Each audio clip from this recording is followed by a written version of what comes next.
for the hardest-hitting show in talk radio. The true progressive voice since 2012. This is Southpaws.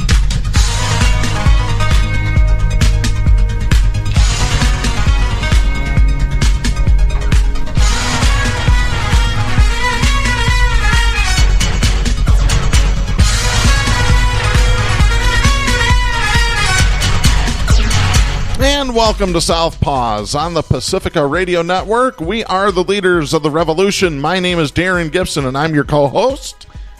Yes, I am Jack Prince, your fellow co-host. Jack, what a day we've got today for everybody. We've got a lot of stuff to talk about. We're going to go hot right out of the gate today.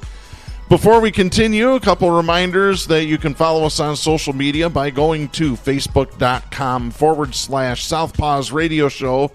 You can follow us on Twitter at Southpaws Radio. You can become a patron of the show by going to patreon.com/Southpaws Radio. Of course, you can listen to us on your local Pacifica station, and we thank those stations that carry us.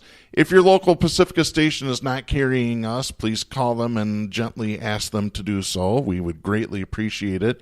You can also listen to us on Spreaker and the iTunes Store. Just go to the iTunes Store, search under podcasts for Southpaws, find our logo, and you'll be all set. So make sure you check that out. Plus, we post links on our Facebook and Twitter page. We also post to our YouTube page. So links are there to previous shows as well. So plenty of ways you can hear us. And you're going to be hearing us today, especially the people that identify as right to life, because we might as well just start with the appropriate music. Stop! Hammer time! Oh yeah, first segment right out of the gate, it's hammer time. This is where we drop the hammer on the douchebag of the week, and we've got a lot of them this week. We pretty much are going with the winner this week, every single person that identifies as pro-life. You are the winners. Why? Because of what's happening in Alabama, in Missouri, in Georgia, in Ohio, in Michigan. I mean, what is with this? Besides war on women, obviously, Jack. Well, they've got strength now like they haven't had. Again, thanks to Trump. They've got their people in the Supreme Court. They're going for it. They have more momentum than ever, and just like we've sat here on this show and said, folks, if you sit idly by, they're going to close it down, and we're back to hangers and back seat medical treatment for these women. I really hope that you expose, Darren, just the extent of I don't care if we spend the whole show of the legislation and how draconian it really is. This stuff in Alabama. Is it true? I haven't had a lot of free time this week, Darren. Mm-hmm. Is it true that the 700 Club Robertson claimed it was too severe, the legislation? Was there some... I've seen that post. I don't know how true it is, but I have seen that post floating around social media. If I'm not mistaken, you can get a decade of a prison. A decade, 99 years. 99 years and a $100,000 fine. For performing an abortion. Wow. Isn't that something? That's what I say. We need to go to the height and the width and the depth of just how draconian this legislation is in Alabama, and its tendency now to perpetuate, to be ubiquitous all over the nation. They are moving in. But people are fighting back. Let's get to... And the reason that all these states are doing it is that they want, now that the Supreme Court is stacked in favor of conservatives, that they're wanting to overturn Roe versus Wade. And that's all that there is to it. And by the way, the governor of Alabama, who is a woman, signed this. 25 male members of the Alabama State Senate passed this through. They're tried. All old white men, all of them. Right. They tried to add, I think, the health of the woman or rape That was summarily defeated. No. I've got this here. This is from ABC News. This is by Megan Kennelly. Alabama Governor Kay Ivey signed the state's controversial abortion ban into law, though it is expected to face near immediate legal challenges. The ban makes it a felony for doctors in the state to perform abortion in all cases, with the only exception being when the life of the mother is threatened. Rape, can't have an abortion. Incest, can't have an abortion. That right there it is. The law, which was passed by the state Senate Tuesday, does not include exceptions in cases of rape or incest, as we just mentioned. The original sponsor of the bill, when it was in the state's House of Representatives, previously said the supporters of the bill expect it to be challenged in the courts, but also hope that happens. Representative Terry Collins told ABC News that they wrote the bill with the hopes that it will be picked up by the Supreme Court and allow for the landmark federal ruling in Roe v. Wade to be overturned. And of course, Roe v. Wade allows legal abortions. In her statement announcing her decision to sign the bill, Ivey points to the fact that the bill, quote, was approved by overwhelming majorities in both chambers of the state's legislature, end of quote. Yeah, this is just unbelievable. Her statement continues here. Quote, many Americans, myself included, disagreed when Roe v. Wade was handed down in 1973.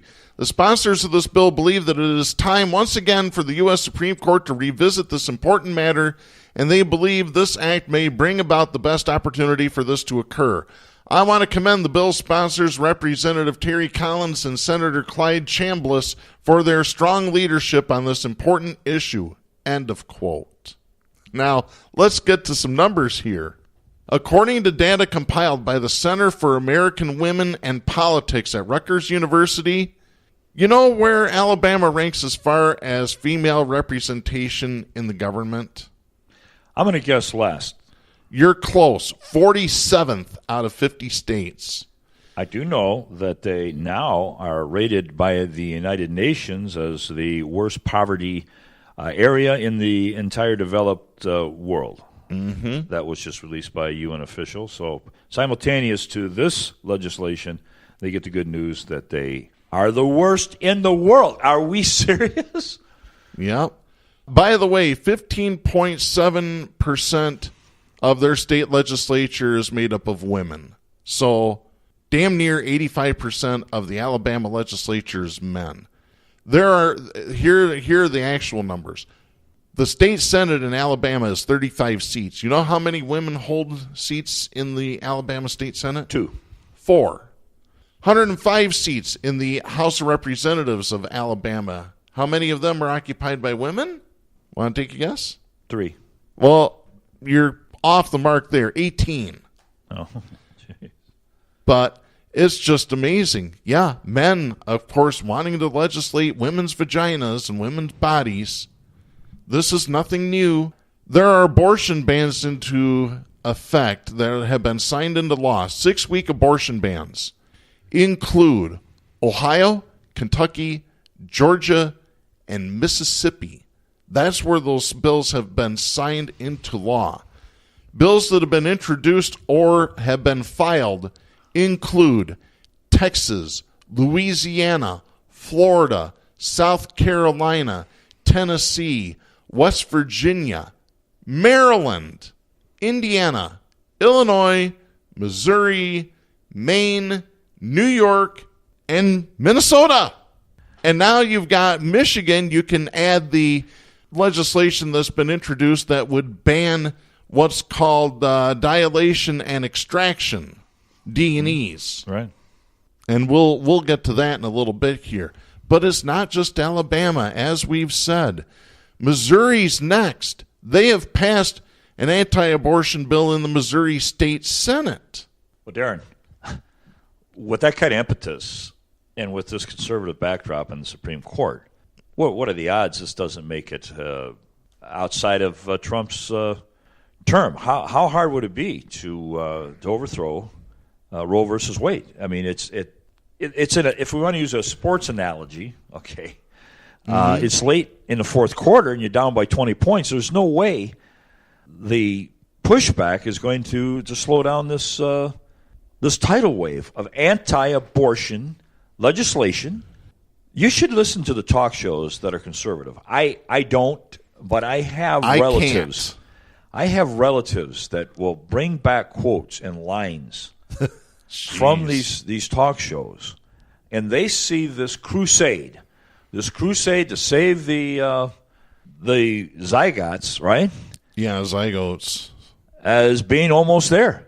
God, why do you think you see bumper stickers that say, "Thank God the Savior named Donald Trump has been sent"? I saw one the other day that the Word has become flesh, and it had a picture of the orange baboon standing there.